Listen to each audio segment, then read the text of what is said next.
साथ बदलते भारत की शान।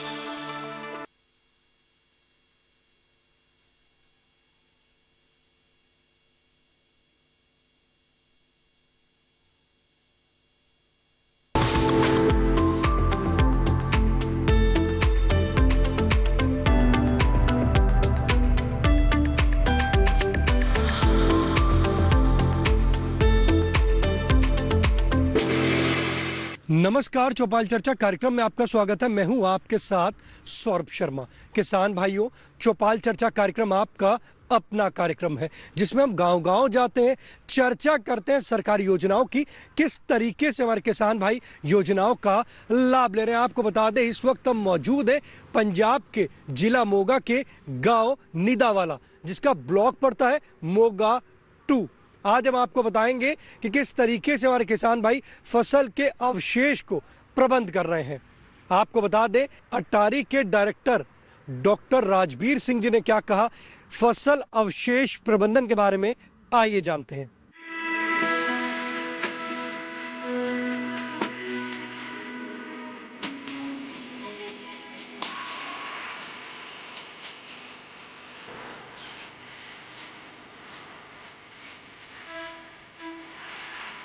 जैसा कि आप जानते हैं, धान और गेहूं का जो फसल चक्कर है, उसके अंदर जब धान की कटाई होती है तो उसके बाद जो पराली बच जाती है उसको खेतों में उसका प्रबंधन करने को हम फसल अवशेष प्रबंधन कहते हैं। पराली का जो समावेश है, अमाउंट है, बहुत ज़्यादा है, तो उसका प्रबंधन में हमें बहुत ज़्यादा तकलीफ होती है। समय के अभाव के कारण किसान उसको आग लगा देता है और उस आग से जो धुआं निकलता है उससे आप समझते वातावरण में एक प्रदूषण की बहुत बड़ी विकट समस्या हो जाती है। पराली का प्रबंधन जो है वो भी हम मशीनों द्वारा फार्मर्स को सिखाते हैं, उनको ट्रेंड करते हैं। गवर्नमेंट ने भी, सेंट्रल गवर्नमेंट ने एक special scheme crop residue management की लागू की है, जिसके अंदर किसानों की मदद करने के लिए उनको कि ये मशीनें मुहैया कराई गई है। इससे बढ़िया स्कीम आज तक पहले आई होगी, लेकिन मेरे को निकट भविष्य में ये लगता है इससे बढ़िया स्कीम नहीं हो सकती, जिसके अंदर किसानों को मशीन 50% अनुदान के ऊपर, सब्सिडी के ऊपर मुहैया कराई गई है। और यदि किसान मिल के एक कस्टम हायरिंग सेंटर यदि डेवलप करते हैं तो 80% तक सब्सिडी दी गई है। इसका मेन मुख्य मकसद भी यही था इस स्कीम का कि किसानों को इन मशीनीकरण के बारे में बताया जाए, ताकि जो प्रॉब्लम पराली प्रबंधन की है उसके अंदर इन मशीनों के द्वारा हम इनका प्रबंधन कर सकते हैं। मशीन से प्रबंधन भी दो तरह का होता है, एक है इन सीटू, एक है एक्स सीटू। इन सीटू के अंदर हम जो अवशेष होते हैं, खेत के अवशेष खेत में ही रखते हैं ताकि उसकी जो उर्वरा शक्ति है वो बनी रहे और ज़्यादा बने। एक्स सीटू के अंदर हम जो पराली होती है उसकी गांठें बना के उसको बाहर ले जाते हैं और इंडस्ट्रियल यूनिट के अंदर उसका उपयोग होता है। जैसे बायो सीएनजी बनाई जा सकती है, इथेनॉल बनाया जा सकता है। आजकल ब्रिकेट के भी कुछ एक प्लांट लगे हैं जिसके अंदर ईंटों के भट्ठों के अंदर उसका यूज किया जा सकता है। मैं किसानों से ये आह्वान करता हूँ कि हर कृषि विज्ञान केंद्र से, एग्रीकल्चर डिपार्टमेंट से जरूर जुड़े और उनसे इस बारे में दिशा निर्देश प्राप्त करें, ताकि वैज्ञानिक तरीके से पराली का प्रबंध जो है, मैं समझता हूँ कि वो खुशहाली की तरफ एक बड़ा कदम बढ़ेगा। यहाँ पर किस तरीके से फसल के अवशेष को प्रबंध किया गया है, आइए जानते हैं किसान भाई से, जिनका नाम है शमशेर सिंह। शमशेर सिंह जी, ये बताइए किस तरीके से यहाँ पर धान की फसल का प्रबंध किया गया है। ये हमने हैप्पी सीडर के साथ इसका प्रबंध किया है और ये इससे बिजाई बहुत अच्छी होती है। किस तरीके से आपने किया इसको प्रबंध, मतलब हैप्पी सीडर से कैसे किया? ये हमने जो पराली थी जो चोने की, उसे हमने हैप्पी सीडर के साथ ही कुचल दिया है और इसके ऊपर से ही कणक की बिजाई कर दी है। इससे फायदा होता है? ज़रूर इससे फ़ायदा होता है। इससे फसल दुगना निकलती है और जो ज़मीन के कीटाणु होते हैं वो जिंदा रहते हैं। हमने अब ये प्रबंध किया है हैप्पी सीडर से, तो मिट्टी की उपजाऊ क्षमता बरकरार रहेगी? जरूर जी, बरकरार रहेगी। इससे जो जमीन के कीटाणु है वो जिंदा रहेंगे। देखिए, हमारे किसान भाई कह रहे हैं कि उन्होंने फसल के अवशेष को प्रबंध करके लाभ की प्राप्ति करी, और वो कह रहे हैं कि हैप्पी सीडर से उनके जो फसल के जो मित्र कीट है वो और बढ़ेंगे। आइए चलते हैं चौपाल में।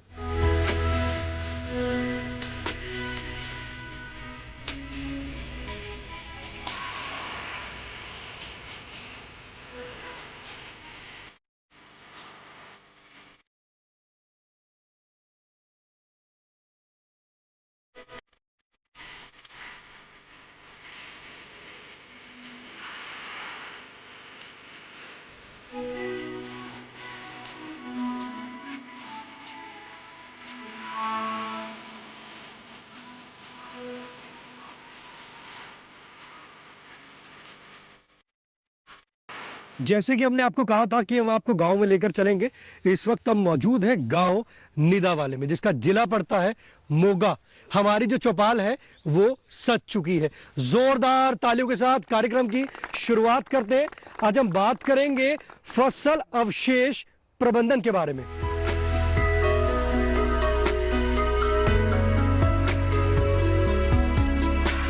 हमारे बीच में कृषि विज्ञान केंद्र में उप निदेशक मौजूद हैं। आइए जानते हैं फसल अवशेष प्रबंधन की अगर हम बात करते हैं तो यहाँ के जो किसान हैं किस तरीके से अपनी फसल के अवशेष का प्रबंध कर रहे हैं। दो मेन मुख्य तरीके हैं जिनसे हम प्रबंधन कर सकते हैं। एक जो अवशेष हैं उनको ज़मीन में रख के और दूसरा ज़मीन से बाहर निकाल के। हम प्रेफर करते हैं जितने भी हमारे यहाँ किसान भाई बैठे हैं उनको हम समझाते हैं भी इसका प्रबंधन कैसे करें, भी इसको अवशेष को ज़मीन में ही रखें, क्योंकि जो अवशेष है इसमें बहुत से न्यूट्रिएंट रहते हैं। जो हम ज़मीन इसकी धान की कटाई कर लेते हैं, इसके ग्रेन ले लेते हैं, उसके बहुत से अवशेष में न्यूट्रिएंट रह जाते हैं, तो वो हम ज़मीन में ही रखेंगे तो वो न्यूट्रिएंट ज़मीन में ही दोबारा चले जाएंगे, अगली फसल के लिए काम आएंगे। तो उसके लिए अगर डिपेंड करता है हमारी क्रॉप कौन सी है। अगर हमने आलू की खेती करनी है तो उसके लिए इन अवशेष को ज़मीन में मिलाना पड़ता है। उसके लिए फिर रोटावेटर, मल्चर, जो हमारे रिवर्सिबल एमबी प्लो है, उनसे हम इसको अवशेष को मिला देते हैं। उसके बाद पोटैटो की जो आलू की खेती करते हैं। अगर हमने गेहूँ की खेती करनी है तो उसके लिए फिर हमारे पास सुपर सीडर, स्मार्ट सीडर है, हैप्पी सीडर है, वो उससे हम जो गेहूं की है वो बुआई कर देते हैं। और जो अवशेष हैं जैसे ये धान के अवशेष पड़े हैं खेत में, ऐसे ही ऊपर पड़े रहते हैं। हमारे यहाँ के किसान जागरूक हैं। बिल्कुल, ये हमारा फसल अवशेष प्रबंधन का एक प्रोजेक्ट था जो हमें आईसीआर अटारी ने दिया था। उस समय हमने ये पेंट को गाँव को अडॉप्ट किया था। तो फिर इस गाँव में हमने अवेयरनेस कैंप लगाए, डेमोन्स्ट्रेशन लगाए, फार्मर को दिखाया, जहाँ आके हमने फार्मर के खेत में ये प्रबंध करके दिखाया इनको। और बाद में जब फसल अच्छी हुई तो बाद में भी हमने फील्ड डे और हार्वेस्ट डे यहाँ पे लगाए और वहाँ हमने दिखाया कि अगर इस तरीके से हम इसके अवशेष का प्रबंध करते हैं तो हम गेहूं की अच्छी फसल यहाँ ले सकते हैं। देखिए कितनी अच्छी जानकारी दी। उन्होंने बताया कि इस तरीके से फसल के अवशेष को प्रबंध करने के लिए किसान भाइयों को उन्होंने जागरूक किया है। हमारे बीच में किसान भाई मौजूद हैं, आइए जानते हैं। जी आप बताएं, फसल के अवशेष को किस तरीके से आप प्रबंध करते हैं। मैं पिछले 7 साल से वेस्ट को आग नहीं लगा रहा। जब हम कंबाइन से कटाई कर लेते हैं उसके बाद जो वेस्ट बचता है उसको डंडे से खिलार के और उसके ऊपर बीज का और डीएपी का छिट्टा लगा के उसके ऊपर मल्चर चला देते हैं। ये किसी के पास मल्चर नहीं है तो वो कटर रिपर से भी उसको एक लेयर बनानी है पराली की और उसको पानी लगा देना। पानी लगाने से कणक इतनी जल्दी जर्मिनेशन होती है और कोई भी खर्चा नहीं पड़ता और ज़मीन की अपनी उपजाऊ शक्ति बहुत बढ़ती है इससे। जब तक आप आग लगाते थे, अब आप प्रबंध कर रहे हैं, कुछ बदलाव महसूस हुआ? हाँ, बदलाव बहुत महसूस हुआ। पहले जो हमारी ज़मीन हार्ड होती थी अब वो बहुत सॉफ्ट हो गई है। तो हमारे गांव में कलर वाली ज़मीन थी लेकिन अब वो बहुत उसका पीएच लेवल सुधर गया है, ज़मीन बहुत अच्छी हो गई है। उत्पादन अच्छा हुआ? हाँ, उत्पादन भी अच्छा हुआ। हम खाद भी कम डाल रहे हैं और स्प्रे भी कम डाल रहे हैं। केमिकल हम आहिस्ता आहिस्ता कम कर रहे हैं। देखिए हमारे किसान भाई कह रहे हैं केमिकल आहिस्ता आहिस्ता कम कर रहे हैं, उत्पादन अच्छा हुआ, मिट्टी की उपजाऊ क्षमता जो है वो भी बढ़ी। हमारे बीच में और भी किसान भाई मौजूद हैं, आइए जानते हैं। जी आप बताएं, फसल अवशेष प्रबंधन पर चर्चा चल रही है, आप किस तरीके से फसल के अवशेष को प्रबंध कर रहे हैं? सर मैं जसबीर सिंह, मैं 6 साल तो सर पिछले पेडिस्ट्रा को जहाँ गेहूँ के नाड़ को आग नहीं लगाता कभी भी। हमारा ऐसे सहयोग केवीके के हमको जो सर आए हुए हैं इनका बहुत ज़्यादा सहयोग है गांव में। इस बार भी हमारे गांव में स्मार्ट सीडर इनको गांव के फ्री ऑफ कॉस्ट दिया लोगों को पराली प्रबंधन करने के लिए और टाइम टाइम पर हमारे कैंप लगाते रहते हैं। हम कभी हमारे गांव में सबसे कम आग लगाते लोग और बढ़िया हमारे धीरे धीरे हम खाद भी कम डालने लग गए हैं। इससे ज़मीन की उपजाऊ शक्ति बढ़ रही है हौली हौली। तो ये लाभकारी है। जी लाभकारी है सर। इसका सहयोग सब केवीके का सबको सबसे ज़्यादा सहयोग है। देखिए हमारे किसान भाई कह रहे हैं कृषि विज्ञान केंद्र के सहयोग से वो फसल के अवशेष को प्रबंध कर रहे हैं। हमारे बीच में और भी किसान भाई मौजूद हैं, आइए जानते हैं। जी आप बताएं, आप किस तरीके से अपनी फसल के जो अवशेष है उसको प्रबंध करते हैं? देखिए, हम फसल के हिसाब से इसका प्रबंध करते हैं। अगर हमें आलू की फसल लेनी है तो वो हम पहले उसके बेलर के साथ उसकी बेल बाहर निकाल देते हैं और उससे हमारा काफ़ी काम आसान हो जाता है। मस्टर्ड के लिए हम बेलर यूज़ करते हैं और जो है कनक के लिए, वीट के लिए हम स्मार्ट सीडर और सुपर सीडर यूज़ करते हैं। और धान के लिए? धान की जो स्ट्रॉ है उसे ही हम मतलब मिट्टी में मिलाने के लिए ही जो इसके बाद वाली फसलें हैं, ठीक है, तो उनको हम यूज़ करते हैं। कितने समय से आप प्रबंध कर रहे हैं? आखिरी 4-5 साल से हम कर रहे हैं जी। पहले मतलब किस तरीके से जागरूकता है कि इसको प्रबंध करना चाहिए, आग नहीं लगानी चाहिए? देखिए, जागरूकता तो है ही। पहले हम खुद एजुकेटेड हैं, ठीक है, और केवीके का बहुत सहयोग है हमें। ये समय समय पर हमें बताते रहते हैं, अच्छे सीड्स देते हैं, अच्छी नॉलेज ग्राउंड लेवल तक ये लेके आते हैं कि क्या चीज़ की ज़रूरत है, किस चीज़ की नहीं ज़रूरत है, ठीक है। तो अगर किसान एनलाइटेड होगा तो उसका फ़ायदा होगा ही, और उसके लिए केवीके का बहुत बड़ा योगदान है। आप भी अपने स्तर पर किसानों को जागरूक करते हैं कि आग नहीं लगाएं? बिल्कुल। देखिए, जागरूकता तो ग्राउंड लेवल पे ही होती है। कोई आपको वैसे बिठा के एजुकेट करे वो नहीं होता, बातों बातों में ही एनलाइटमेंट आती है, ठीक है। तो जागरूकता तो बैठे हैं, हम चर्चा करते हैं, मेरी फसल ज़्यादा हुई है, कीट प्रबंध अच्छे से कर सकें हम, ठीक है, वीड्स अच्छे से हम कंट्रोल कर सकें। तो अगर अच्छी फसल होगी तो अल्टीमेटली तो हमने फसल अच्छी लेनी है, ठीक है, तो और एनवायरनमेंट को भी हमने नुकसान नहीं पहुंचाना है। तो हमारा दोनों जो हमारे हैं गोल अचीव हो रहे हैं, तो हम खुश हैं, बहुत खुश हैं इससे। देखिए हमारे किसान भाई कह रहे हैं कि हम बहुत खुश हैं। तो कह रहे हैं मैं भी किसानों को जागरूक करता हूं। जब चर्चा चलती है हमारी तो उसमें बताते हैं कि किस तरीके से उन्होंने अपनी फसल को प्रबंध किया है। पहले तो हमें अपने नेचर को बचाना है। जब हमारा प्रकृति बचेगी, हमारी मिट्टी बचेगी, तो इससे हमको लाभ मिलेगा। चौपाल चर्चा कार्यक्रम में वक्त हो चुका है छोटे से ब्रेक का। ब्रेक के बाद जानेंगे फसल अवशेष प्रबंधन से और भी लाभ।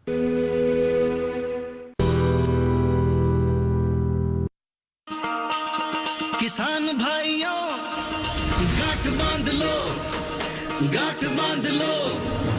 बहुत बहुत है काम की, समृद्धि के पैगाम की। मिट्टी के मिजाज को समझो, मिट्टी के हर राज को समझो, मिट्टी की तुम जांच कराओ, मुफ्त सॉइल हेल्थ कार्ड ले जाओ।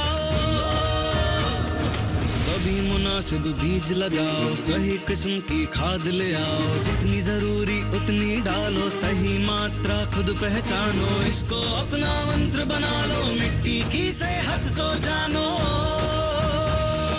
बात बहुत है काम की, कम लागत अधिक वरदान की। किसान भाइयों, गांठ बांध लो। आज ही मिट्टी की जांच कराएं। राज्य सरकार के कृषि अधिकारी से संपर्क करें और मुफ्त में सॉइल हेल्थ कार्ड पाएं। कृषि और किसान कल्याण मंत्रालय द्वारा किसान हित में जारी। ब्रेक के बाद आपका स्वागत है गांव निदावाला की चौपाल चर्चा से। आज हम बात कर रहे हैं फसल अवशेष प्रबंधन के बारे में। हमारे बीच में किसान भाई मौजूद हैं, आइए जानते हैं। जी आप बताएं, फसल के अवशेष को किस तरीके से प्रबंध करते हैं? सत श्री अकाल जी सारिਆਂ ਨੂੰ, ਤੁਹਾਡੀ ਟੀਮ ਨੂੰ ਜੀ ਆਇਆਂ ਨੂੰ ਕਹਿੰਦੇ ਆ ਜੀ। मेरा नाम जगदेव सिंह है, मोगा ज़िला। मैं 2016 तो जो धान की है वेस्ट को बेचे मिलाता हूँ। पहले मैं रोटावीटर से मिलाता था, बाद में रौनी करके, और बाद में जो वैरायटियाँ आ गई, लेट हो गया झोना, अब बाद में हैप्पी सीडर से करने लगा हूँ। हैप्पी सीडर लाभ मिलता है? हाँ जी, लाभ मिलता है। हैप्पी इस बार भी हैप्पी सीडर भी चलाया, स्मार्ट सीडर भी चलाया, सुपर सीडर भी चलाया। लाभ मिलता है। पीएच लेवल जो वो कम होता है इसके साथ। लाभकारी है। हाँ, लाभकारी है। देखिए हमारे किसान भाई कह रहे हैं कि फसल के अवशेष को प्रबंध करते हैं और उससे उनको लाभ की प्राप्ति होती है। जी आप बताएं, फसल के अवशेष को किस तरीके से प्रबंध करते हैं? गांठा बन के पराली नूं ਤੇ ਜਾਂ ਸੁਪਰ ਸੀਡਰ ਦੇ ਨਾਲ ਇਹਦੇ ਨਾਲ ਬਿਜਾਈ ਕਰਕੇ ਜਾਂ ਜ਼ੀਰੋ ਟੈਲ ਨਾਲ ਬਿਜਾਈ ਕਰਕੇ ਇਹਦੇ ਨਾਲ ਹੱਲ ਹੋ ਜਾਂਦਾ ਜੀ। लगता है कि फसल के अवशेष को प्रबंध करना ज़रूरी है। ਹਾਂ ਵਾਤਾਵਰਨ ਦੇ ਦੂਸ਼ਿਤ ਹੋਣ ਦੇ ਨਾਲ ਲੱਗਦਾ ਹੈ ਵੀ ਜ਼ਰੂਰੀ ਹੈ, ਇਹ ਕਰਨਾ ਚਾਹੀਦਾ। 1-2 ਸਾਲਾਂ ਦੇ ਵਿੱਚ ਹੋ ਜਾਊਗਾ ਸੁਧਾਰ ਇਹਦਾ। ਸਾਡਾ ਗਾਉਂ ਥੋੜਾ ਜਿਹਾ ਛੋਟੇ ਆ ਕਿਸਾਨ, ਹੌਲੀ ਹੌਲੀ ਮਸ਼ੀਨਰੀ ਹੋਰ ਆ ਗਈ ਤਾਂ ਇਹਦਾ ਸੁਧਾਰ ਹੋ ਜਾਊਗਾ ਜੀ 1-2 ਸਾਲਾਂ 'ਚ। देखिए किसान भाई कह रहे हैं कि मशीनरी अगर इस गांव में बढ़ेगी तो इस गांव में और भी ज़्यादा सुधार होगा। वो कह रहे हैं कि यहाँ पर अगर हम बात करते हैं, किसान भाई फसल के अवशेष को प्रबंध कर रहे हैं। हमारे बीच में और भी किसान भाई मौजूद हैं, आइए जानते हैं। जी आप बताएं, ये बताइए, आप युवा किसान हैं, फसल के अवशेष को किस तरीके से प्रबंध करते हैं?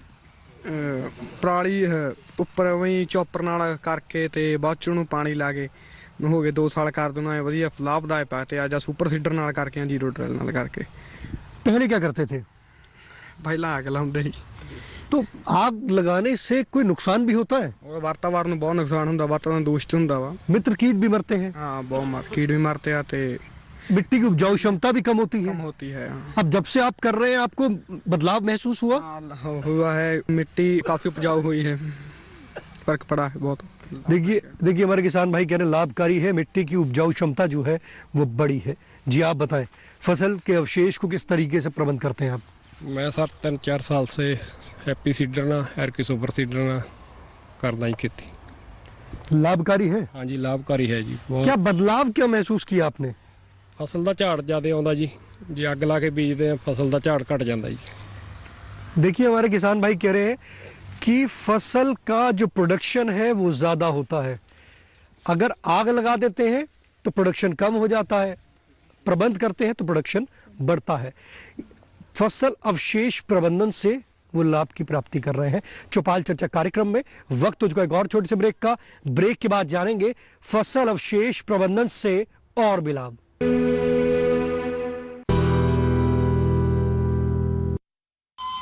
अरे सुन तो। मुझे क्या सुनाना चाहते हो? जो सुनाओ मेरी सौतन को। किसको? अरे वही तुम्हारा मोबाइल फोन जिससे सुबह शाम दिन रात चिपके रहते थे और कहते थे किसान कॉल सेंटर से बातें हो रही हैं। अच्छा ये बात है। हाँ क्यों, क्या हुआ? अब बात नहीं होती क्या? अब तो झट से बात हो जाती है। ऐसा क्या? हाँ अब तो ज्यादा लाइनें और खास तकनीक के कारण खेती के माहिरों से तुरंत बात हो जाती है। और अगर कभी लाइन व्यस्त हो तो अपनी समस्या फोन पर रिकॉर्ड करा दो, वहाँ से फोन आ जाता है और समस्या की हल का मैसेज भी आ जाता है। ये देखो आ गया। अरे वाह, इसका मतलब इंतजार की घड़ी अब खत्म। हाँ। तभी मैं सोचूं कि आजकल मुझ पर इतना प्यार क्यों आ रहा है। कृषि संबंधी समस्याओं का अपनी भाषा में तुरंत हल पाने के लिए पूरे भारत में किसी भी फोन से हेल्पलाइन नंबर पर संपर्क करें। किसानों का दोस्त किसान कॉल सेंटर।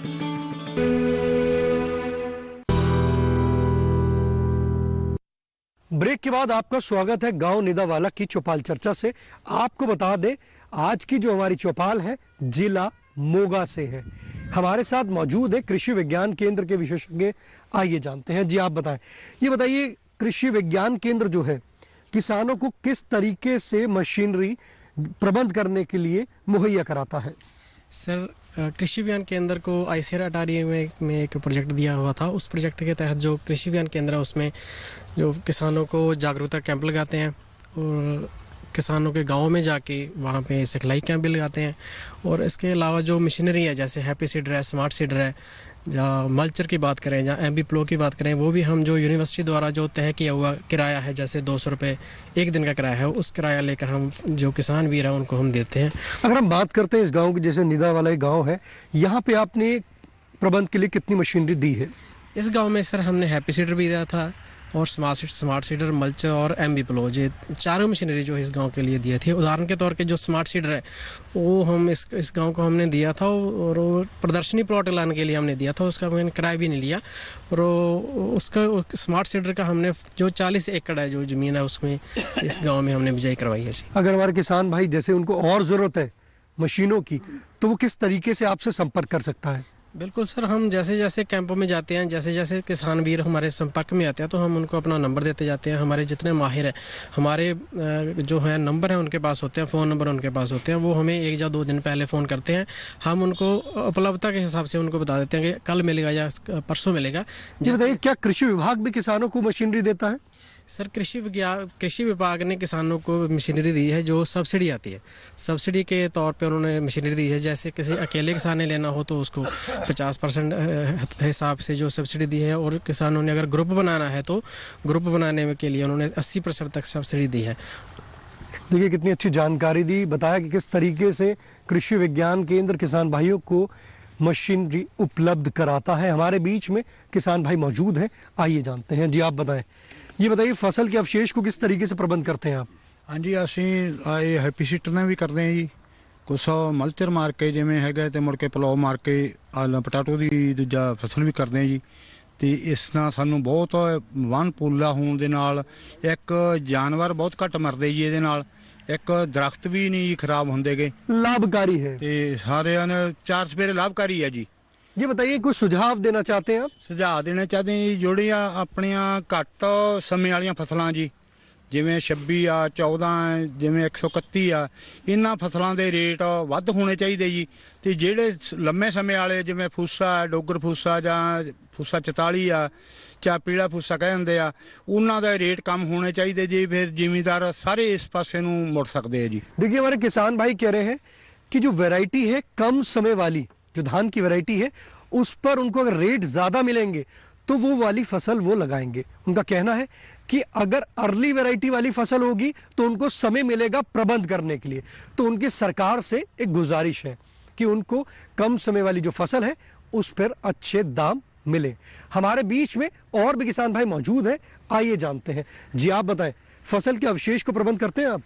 हाँ जी, अभी आग नहीं लगाते जी। अभी सम्राट रेट ना 6 किले बीजे है जी, ਤੇ ਸੁਪਰ ਸੀਡਰ ਨਾਲ ਵੀ ਬੀਜੀ ਆ ਜੀ, ਤੇ अपनी हैप्पी सीडर ने बीजी है जी। लगता है कि फसल के अवशेष को प्रबंध करना लाभकारी है? लाभकारी है जी, बहुत वधिया जी। अग नाल झाड़ वधदे आ ते बहुत वधिया चीज़ है। पहली जमीन पोली हुंदी, ताकत वाली हुंदी है जी। कृषि एवं किसान कल्याण मंत्रालय की योजनाएं धरातल पे काम कर रही हैं? हाँ जी, हाँ जी, बहुत वधिया जी।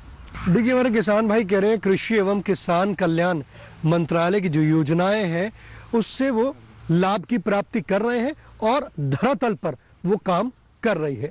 हमारे बीच में और भी किसान भाई मौजूद हैं, आइए जानते हैं। जी आप बताएं, फसल के अवशेष का प्रबंध करते हैं? हाँ जी, हाँ जीरो ना करते हैं जी। 2-3 साल हो गए आ, यानी पैली नूं ताकत मिलदी, यानी चंगा प्रोग्राम। ਐਰਕੀ ਵੀ ਉਸੇ ਨਾਲ ਹੀ ਬੀਜਾਂਗੇ, ਅੱਧੀ ਕੁ ਬੀਜਾਂਗੇ, ਅੱਧੀ ਕੁ ਦੂਜੂ ਬੀਜਾਂਗੇ, ਕਿਵੇਂ ਨਾ ਕਿਵੇਂ ਬਸ ਆਏ। ਤੇ ਇਹਦਾ ਆਉਂ ਵੀ ਇਹ ਸਾਨੂੰ ਤਾਂ ਇਹਦਾ ਫਾਇਦਾ ਹੈ, ਪਰਾਲੀ ਵਿੱਚ ਵਾਏ ਤੋਂ ਸਾਰਾ ਕੁਝ ਫਾਇਦਾ ਹੋਈ ਜਾਂਦਾ। ਤੇ ਬਾਕੀ ਪਾਣੀ ਵੀ ਪਿਆਊ ਧਰਤੀ, ਅੱਗੇ ਸਾਡੇ ਪਾਣੀ ਨਹੀਂ ਜੀਦਾ, ਪਾਣੀ ਮਾੜਾ ਹੀ। ਤੇ ਹੁਣ ਜਾਨੀ ਪਰਾਲੀ ਨਾਲ ਫਸਲ ਅੱਗੇ ਨਾਲੋਂ ਵੱਧ ਹੁੰਦੀ ਆ, ਹਾਂ ਘੱਟ नहीं ਹੁੰਦੀ। लाभकारी है? हाँ बहुत लाभकारी है। देखिए हमारे किसान भाई कह रहे हैं कि बहुत लाभकारी है फसल के अवशेष को प्रबंध करना। हमारे बीच में कृषि विज्ञान केंद्र के विशेषज्ञ मौजूद हैं, आइए जानते हैं। जी आप बताएं कि जैसे कि हमारे किसान भाई हैं, अगर उनको मशीनरी चाहिए, अगर उनको प्रबंध करना है तो कहाँ पर संपर्क कर सकते हैं? जी बिल्कुल, देखिए हर किसान ये सारी मशीनरी खरीद भी नहीं सकता और उसके लिए तो मुमकिन भी नहीं है। इसके लिए अगर हम कस्टम हायरिंग सेंटर्स और कोऑपरेटिव सोसाइटी के साथ लिंक अप कर लेंगे तो मुझे लगता है कि एक बहुत ही अच्छा जरिया हो जाएगा, जिससे किसान वीरों को भी बहुत लाभ मिलेगा और उसके साथ साथ उनको प्रबंध करने में भी आसानी हो जाएगी, क्योंकि एक सेंटर यहाँ पे अच्छे से मशीनरी मौजूद होगी, वहाँ से किसान अपना संपर्क करके समय से अपनी जो बिजाई है वो कस्टम हायरिंग सेंटर का कैसे पता चलेगा कि कस्टम हायरिंग सेंटर कहाँ पर है? सर जैसे हर गांव में और 3-4 गांव के एक मिलके एक कोऑपरेटिव सोसाइटी बनी होती है, उसके साथ साथ जो भी प्राइवेट भी जो कस्टम हायरिंग सेंटर बने हुए हैं तो उनके नंबर जो हैं वो कृषि विज्ञान केंद्र के पास भी है और कृषि विज्ञान जो विभाग है उनके पास भी हैं, तो वो उनसे भी ले सकते हैं। और ये कस्टम हायरिंग सेंटर वाले खुद भी हैं, वो अपनी जागरूकता देते रहते हैं कि हमारे पास ये मशीनरी, आप लोग उसको किराए पर लेकर के अपनी जो बिजाई है वो समय से कर सकते हैं। कृषि विज्ञान केंद्र जो हमारा मोगा में है वो कहाँ पर है? सर कृषि विज्ञान केंद्र मोगा में बुद्ध सिंह वाला पिंड वहाँ पे गांव में मौजूद है, ये चिड़िक के बिल्कुल नज़दीक में है, तो वहाँ पर वो संपर्क भी कर सकते हैं। बिल्कुल सर, बिल्कुल। देखिए हमारे किसान भाई, आप कृषि विज्ञान केंद्र में जाकर संपर्क कर सकते हैं, जानकारी ले सकते हैं कि हमारी कौन कौन सी योजनाएं चल रही हैं, और साथ ही साथ आपको बताएं कि आप अपनी फसलों को प्रबंध कर अपनी मिट्टी की उपजाऊ क्षमता बढ़ाएं। आज आपने देखा किस तरीके से हमारे किसान भाई फसल के अवशेष को प्रबंध कर लाभ की प्राप्ति कर रहे हैं, उन्होंने अपने उत्पादन को बढ़ाया है। और साथ ही साथ बता दें, यहाँ के जो किसान हैं वो जागरूक किसान हैं। आप अपने पसंदीदा कार्यक्रम चौपाल चर्चा को अब आप डीडी किसान के YouTube चैनल पर भी देख सकते हैं। टीवी पे दिए गए QR कोड को स्कैन करें। आज के गांव नीदावाला की चौपाल चर्चा से बस इतना ही। फिर होगी आपसे मुलाकात एक नए गांव, एक नए विषय के साथ। तब तक हमारी पूरी टीम को दीजिए इजाजत। आप देखते रहिए दूरदर्शन किसान। नमस्कार।